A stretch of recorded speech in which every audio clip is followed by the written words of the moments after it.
5 वर्षापासून tiffin service चालू केलंय. लॉकडाऊन पासून काही काम नव्हतं माझ्याकडे. माझ्या मिस्टरांचं पण नोकरी नव्हती तेव्हा. सगळेच जण घरी असल्यामुळे मी घरूनच टिफिन सर्व्हिस करायची.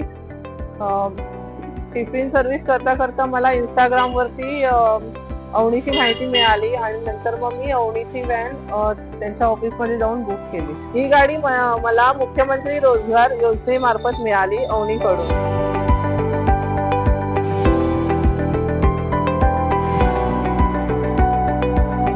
ही गाडी माझ्या नावावरती आहे.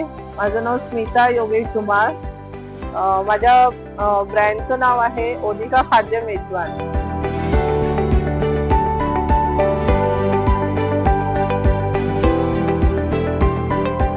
माझ्या गाडीचं लोकेशन आहे भवन्स कॉलेज. तिथे सकाळची असते आणि संध्याकाळी असते.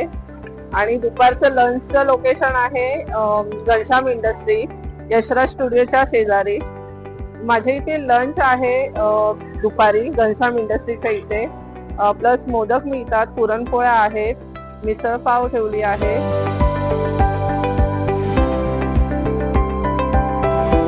लंच मध्ये व्हेज थाळी असते, राईस प्लेट आणि चपाती भाजी मिळते. मी कोकणाची आहे त्यामुळे मी कोकणातल्या पद्धतीने बनवते.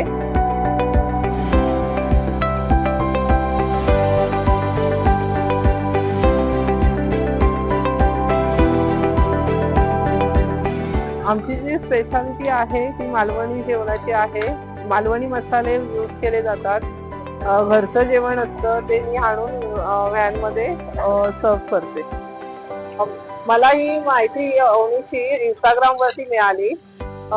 मी मग त्यांच्या ऑफिस मध्ये व्हिजिट केली अवनीच्या. आणि नंतर मग तिथे मला अनिल फोंडेकर सर आणि प्रज्ञा मॅडमशी मी बोलली. सर्व काही त्यांनी कागदपत्र सगळं त्यांनी स्वतःच बनवून दिले.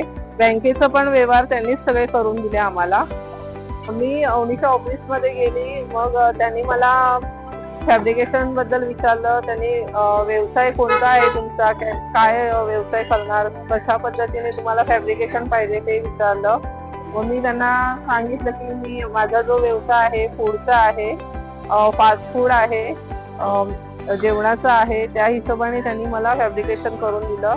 जसं आपल्याला पाहिजे जसं पण ते लोक करून देतात.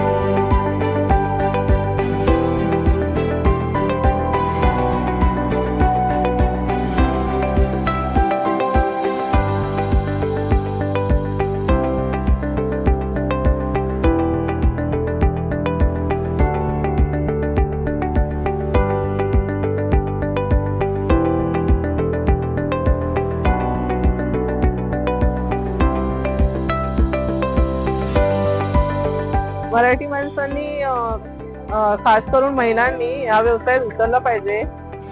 त्यांनी खूप पुढे यायला पाहिजे, स्वतःहून उतरायला पाहिजे या व्यवसायामध्ये. बरेच व्यवसाय असतात अवनीजवळ, म्हणजे बऱ्याच वेगवेगळ्या ह्याच्यामध्ये व्यवसाय असतात त्यांच्याकडे कॅटेगरीमध्ये. तर तुम्ही त्यांना व्हिजिट करा आणि तुम्ही पण गाडी बुक करू शकता त्यांच्याकडून. त्यांचा कॉन्टॅक्ट नंबर पण मिळेल तुम्हाला. मी अवनीच्या टीमला सर्वांना थँक्यू बोलू इच्छिते की त्यांनी मला खूप सारा सपोर्ट केला. प्रत्येक कॉल अटेंड केला, प्रत्येक मेसेजला आन्सर केलं. मी त्यांना सर्वांना थँक्यू बोलू इच्छिते.